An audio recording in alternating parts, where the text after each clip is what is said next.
That's why I asked you to repay the debt. My husband suddenly left me with a huge debt and disappeared. No matter how much I tried to contact him, he never responded. What am I supposed to do now? There's no way I can pay off such a large debt. Luckily, someone was there to encourage me when I felt lost. Mom, cheer up, said my lovely daughter. My name is Mary. I'm 37 years old, working part-time and being a housewife. My husband's name is Jeremy, and we are a family of 3. I met Jeremy at a mixer I attended just to help with the numbers. I was nervous, but Jeremy talked to me and made me feel comfortable. We got along well and decided to exchange contact information. As we continued to talk, we developed a special feeling for each other. It didn't take long for us to start dating. Who would have thought I'd end up in a relationship with someone I met at a mixer? After our first date, I told my older sister Karen about Jeremy. She laughed and said, "Really? I never thought you'd choose a boyfriend from a mixer. I assumed you'd date someone from work or something. I've always been the quiet type, not good at socializing, and rarely attended parties." It was an unexpected twist. "You went because you were asked to help with the numbers, right?" She asked. "Exactly," I replied. When I showed her a photo from my date with Jeremy, she said excitedly, "He's so surprisingly handsome." We briefly updated each other about our lives and then parted ways for the day. Karen is not married and doesn't seem to have a boyfriend. She enjoys her single life, finding it more relaxed and comfortable, and shows no particular interest in marrying or having a boyfriend. While I can understand her mindset, my heart is set on a future with Jeremy. If our relationship progresses smoothly and we are blessed with marriage and children, it would be wonderful. On my way home after chatting with Karen, I couldn't help but smile. A few years later, I married Jeremy. I still remember the moment he proposed. I was so emotional that I couldn't hold back my tears. We moved into a new apartment, starting our married life together. Having lived separately before, being with Jeremy every day felt like a dream. Because of our different work hours, we rarely came home at the same time, but we always ate dinner together, slept under the same blanket, and cherished our time together. On our days off, we would relax at home or go for drives, enjoying each other's company. A few months later, we were blessed with a baby girl named Laura. The joy of her birth is something I'll never forget. Our parents and relatives were overjoyed and sent us many congratulatory gifts. Just before Laura was born, I resigned from my job to focus on our family. Jeremy, always thinking of me, helped with housework and taking care of Laura, even when he was tired. "I'll take care of Laura so you can rest for a bit," he would say. I felt so lucky to have married such a wonderful person. Living with Jeremy, who treasured us, was truly heartwarming. However, a few years later, I regretted marrying Jeremy. Several years after Laura's birth, Jeremy suddenly quit his job. He explained to me that he had issues with a new boss at work, which affected his mental well-being, and he reached his breaking point. I understood why he left his job, but I was upset that he hadn't talked to me about it. Our family relied on his salary, and he should have discussed such a big decision with me first. That was so sudden. "Have you already thought about your next job?" I asked. "Yeah, don't worry. I'll figure something out," Jeremy replied vaguely, which didn't ease my worries at all. All I can do now is trust him. Fortunately, Jeremy found a new job quickly, which was a relief. I thought about working too, but since Laura is still young, I want to be home with her. "Is everything okay at the new job? Have you settled in?" I asked. "Yeah, somehow," he replied. "Did something happen? Are you not getting along with your boss or colleagues?" I told you I'm fine. Don't worry so much. "Look, I'll take care of Laura so you can go take a bath," Jeremy said. "Really? Thank you," I responded. He seemed different, but I didn't want to upset him, so I handed Laura to him and went to take a bath. A few days later, Jeremy came home looking sad. As I tried to ask him what happened, I remembered the time he suddenly quit his job. "Did you quit your job again?" I asked, fearing the worst. "Yeah, I did. I just couldn't get along with the people there. I couldn't stand being bossed around by someone much younger than me," he said. "I see, but we'll get through this. We'll find another job. I'll help in any way I can," I reassured him. Suddenly, Jeremy's expression changed, and he raised his voice. "Hey, what's with that look? You don't like that I quit. You eat because I work. You just stay at home and act all high and mighty." He threw his bag onto the table, startling me. "What's gotten into you all of a sudden?" I asked. "Shut up. Just be quiet," he snapped. Jeremy grabbed a whiskey from the fridge and drank it in one gulp. I had never seen him this angry before. I felt terrified. I've always been grateful to him and tried to be supportive. But now, an extremely angry Jeremy shouted at me for a while before plopping down on the sofa, looking grumpy. I was so shocked that I could only accept his words, and this incident created a rift in our relationship. Since then, Jeremy has been in a cycle of finding and quitting jobs. We lived in uncertainty and had many anxious days. "Jeremy, can't you be more serious about your job?" I asked one day. I tried to understand his feelings and said nothing at first, but I couldn't keep silent any longer. "You are annoying. If you have complaints, then you work and earn money. You rely too much on me," he snapped back. "But there's Laura to consider," I replied. "So what's your point?" he retorted. Lately, Jeremy has been losing interest in Laura and seems to be avoiding her. When Laura was born, he took great care of her and was genuinely happy. Now, he feels like a completely different person. No matter how much I pleaded, Jeremy showed no interest in continuing his work. Eventually, I decided to leave Laura with Karen and started working myself. "I'm really sorry for having to leave her with you," I said. "It's okay. Laura and I will wait together," Karen reassured me. Laura had just started kindergarten, so I wasn't too worried about leaving her. I trusted Karen, and Laura was very mature and calm for her age. She even liked reading newspapers and could write long sentences. She was quiet and composed, which made me worry if she'd make friends in kindergarten. But she did, and she enjoyed her time there. Seeing her happy made me feel better about working. I found a job faster than expected and started working full-time. The pay was better than I thought, so even with Jeremy not working, we could manage. The work environment was pleasant, and I enjoyed my busy days. A few years later, Jeremy finally found a stable job. It seemed he had found a place he liked. I felt a huge relief. Jeremy's mood improved, and he started acting like the man I married. He became more considerate, often asking if I was tired or finding things tough. His change surprised me, but it seemed like job stability gave him peace of mind.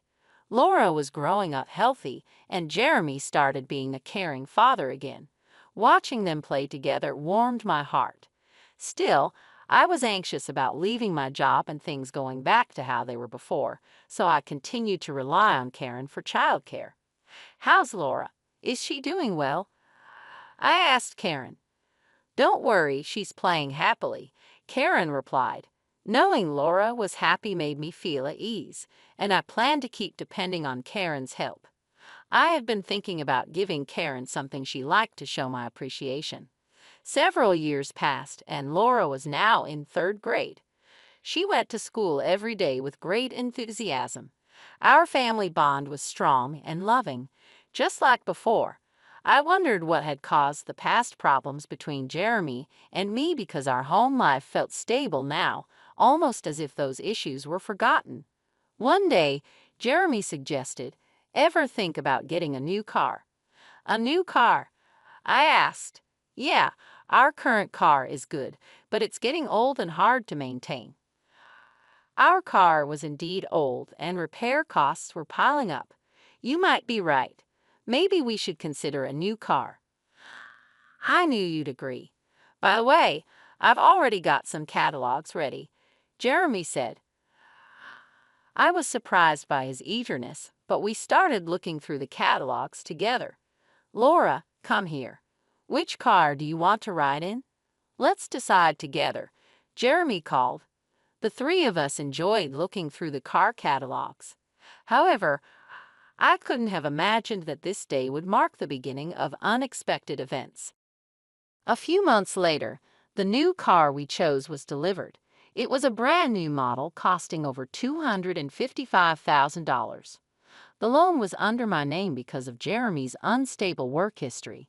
I was determined to work even harder to pay off the loan, and I believed Jeremy felt the same way. But my hopes were shattered. Jeremy stopped coming home and disappeared along with the new car. Could he have gotten into some trouble? What should I do? Just then, my cell phone rang. It was Jeremy. Hello, Jeremy. What are you doing? Where are you now? I asked, worried. Hey, calm down, he replied. But you disappeared all of a sudden, and the new car is gone. What happened? Did you get into some trouble? I tried to convey how worried I had been, but Jeremy laughed and said something unbelievable. I found a new lover. She's more important to me than you. What? What do you mean? Let me be clear. I've fallen in love with someone else. I've already taken care of the divorce papers. I'd appreciate it if you stopped getting involved. Wait, divorce? I can't believe this. I was shocked by the mention of divorce papers. I remembered a discussion we had during a big fight a while ago. Filing the papers means both parties agreed to the divorce. I deeply regretted letting my emotions take control back then. Oh, by the way, I have a debt. I'm counting on you to repay it. What? How much debt are we talking about? About $400,000, give or take. I'm leaving all the repayments to you. With those words, Jeremy abruptly hung up the phone. I never thought something like this would happen to me. Were all his kind smiles just lies? As these thoughts crossed my mind, I felt the strength drain from my body. Mom, what happened? Laura rushed over, looking concerned as I slumped to the floor. It's okay, honey. Thank you. I tried to put on a brave face, but inside I was filled with anxiety. How will I manage our life now with such a massive debt looming over us? The thought of the $400,000 debt made me feel suffocated. On top of that, there was still the car loan to think about. In a state of panic, I checked my bank balance. I searched everywhere for my ATM card, but couldn't find it. Frantically, I launched my bank app on my smartphone. To my horror, the account balance had significantly decreased. Of course, I had no memory of withdrawing such an amount. Jeremy was the only suspect. I tried to contact him, but of course, there was no response. It's all over, I thought, my mind going blank. I decided to focus on earning money and to keep this a secret from Karen to avoid unnecessary worry. I also kept it from young Laura. A few weeks after Jeremy disappeared, I lost consciousness at work. When I came to, I found myself lying in a hospital bed. Where am I? Mary, are you awake, sis? Karen entered the room with a shaken expression, and Laura was standing beside her. It seemed I had fainted due to extreme stress. The doctor told me I needed to stay in the hospital for several days for detailed tests. Hospitalized. What should I do? After you're discharged, let's talk about Jeremy, Karen said. Laura told me everything. Laura told you. I was surprised. Did you know? Actually, I overheard Dad's phone call. Laura said. I was shocked that Laura knew the truth. When it was time for my discharge, I felt down, worried that Karen might scold me for letting Laura find out. The next day, various tests were conducted, and the results showed that my poor health was due to cancer. Fortunately, it was still in the early stages, and there was hope for recovery through surgery. The surgery went well, but returning to work immediately seemed impossible. I had no savings, and medical bills were piling up. During these challenging times, Karen and Laura became my pillars of support. When Laura explained the situation with Jeremy and my health to Karen, she was even more furious than I had expected.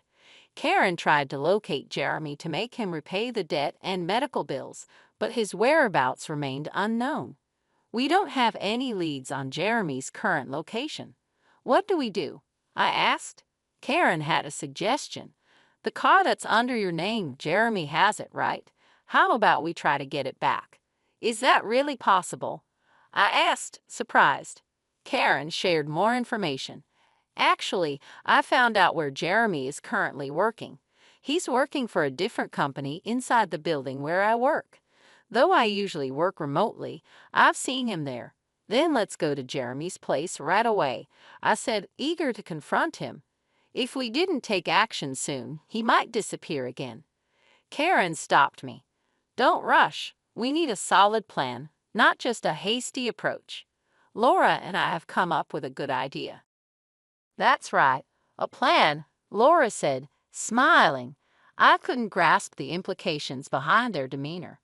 Watching them silently, Laura beamed and reassured me, saying, "Don't worry. Everything's set up." I didn't know the specifics, but everything became clear a month later. While at Karen's house, there was a sudden incoming call. Checking the caller ID, it was Jeremy. Initially ignored the call, but it kept coming in repeatedly. Something must have happened. Gathering my courage, I answered. Jeremy pleaded in a frantic voice. "Hey, help me out, please." "What?" "I'll explain everything later. Just get here now. I'm about to be arrested." Jeremy shared his location and quickly ended the call. Having overheard the conversation, Karen and Laura finally revealed the turn of events. Actually, we reported the car as stolen. It was Laura's idea, Karen said. Impressive, right? Laura blushed and looked down. Filled with gratitude, I thanked them and hurried to the place where Jeremy was waiting. The park he specified was surprisingly close to my home. There were police officers gathered around Jeremy, who seemed to be interrogated about something. We hurriedly approached him. First, we explained the situation to the police officers and had them leave. Afterward, Jeremy ushered us into his car and began narrating the events that led to this. A confident-looking woman sat boldly in the passenger seat, her legs crossed, staring at us with a cold gaze. "Thanks for coming, but why did the police come to me?" Jeremy asked, seemingly oblivious to the seriousness of the situation. "Because I reported the car as stolen. After all, that car is mine," I explained. "What? We're divorced, so we have no current ties." Reporting it stolen was the natural course of action. You probably never expected to be reported for car theft. Laura continued the conversation with Jeremy, who was visibly shaken. "Dad, why did you leave us behind? Why won't you pay back the money yourself? Explain." Jeremy let out a sigh and looked at us with an exasperated expression, but remained silent. "If you're just going to remain silent, I'll report it to the police. Do you realize that using my name without permission is a crime?" Hearing this, Jeremy began to talk bit by bit. He mentioned his mistress, Pamela. Apparently, she had recently joined the company where Jeremy worked. They connected during a company welcome party, which developed into a romantic relationship. Shockingly, about 5 months ago, he found out she was pregnant. Looking at Pamela's stomach, it was evident that she was expecting. "So you chose her over us and left," I said. "That's a harsh way to put it, isn't it?" Jeremy replied. "But the fact remains, you left, right?" Karen suddenly interjected. Jeremy seemed taken aback, but Karen ignored his surprised expression and continued her line of questioning. She began to lash out at Jeremy, criticizing his past actions. She pointed out his irresponsible behavior towards the family, his constant job changes, and his quick temper, which often resulted in him raising his voice in anger. Jeremy, deep in thought, or perhaps just tuning her out, bowed his head and remained silent. Pamela's face showed clear irritation at this. She pressed him about the reason for the $400,000 debt, but he stayed mute. Unable to hold back any longer, Pamela revealed a shocking truth. He borrowed money in his wife's name to buy me luxury-branded items. I was really lucky. A debt of $400,000 due to gifts for Pamela? What on earth did he buy? From her story, it seemed he purchased several expensive luxury items. It was hard to believe, but what was more curious was how easily Pamela revealed the reason for Jeremy's debt. If they were in cahoots, revealing such information would put them at a disadvantage. While thinking about this, Laura asked Pamela, "Your belly's pretty big. Is it a baby? When are you due?" "In about 5 months, I guess," Pamela replied. Giving birth in 5 months didn't seem right. If she was supposedly impregnated 5 months ago, shouldn't there be more time? Karen noticed this inconsistency too and pressed Pamela further. "Is that baby really Jeremy's? Isn't it odd for the baby to be due in 5 months? Whose child is it?" Karen asked directly. Although surprised, Pamela didn't seem intent on hiding anything. "Actually, the child isn't Jeremy's. I thought about keeping it a secret, but I figured it would be a hassle to get further involved with him, so I'll just spill the beans." "Is that why you were honest about the debt too?" Karen inquired. "Yeah, there's no point being with Jeremy anymore after all," Pamela said with a mocking expression. "The atmosphere was heavy and unbearable. I wanted to get away from there right now." Meanwhile, Jeremy stared at Pamela with an incredulous expression. "Hey, what are you talking about? This is a joke, right?" Jeremy asked. "Why would it be a joke?" "I mean exactly what I said," Pamela replied. The tension increased, making the atmosphere even more stifling. Amidst this, Karen took charge of the situation. "Anyway, I'll call the police," she said. "Huh? What are you talking about?" Jeremy asked, panicking. "I couldn't care less about you too, but remember, borrowing money under Mary's name is a crime. Plus, using the car without permission is also a crime, especially since Jeremy and Mary are complete strangers now. Karen instructed me to contact the police." Jeremy and Pamela frantically tried to talk their way out of the situation. However, I ignored their pleas and made the call.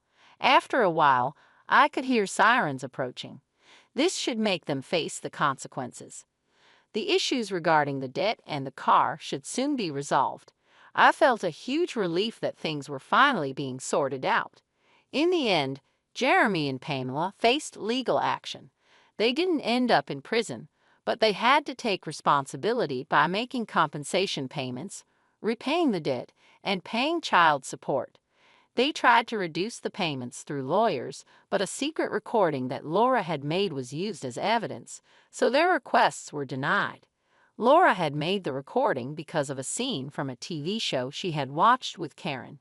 While I thought she was very quick-witted, I couldn't help but wonder what kind of shows Karen had shown Laura. After all that, Laura and I now live with Karen. Laura didn't face any issues commuting to school since our new home was close to our previous residence. The car was safely returned, and it seems Jeremy is somehow managing the debt. If Jeremy hadn't made those wrong decisions in the first place, he wouldn't have had to face such hardships. In this whole incident, the presence of Karen and Laura was significant, and thanks to them, the situation is heading towards resolution. I'll work hard from now on, hoping for a peaceful life with the two of them.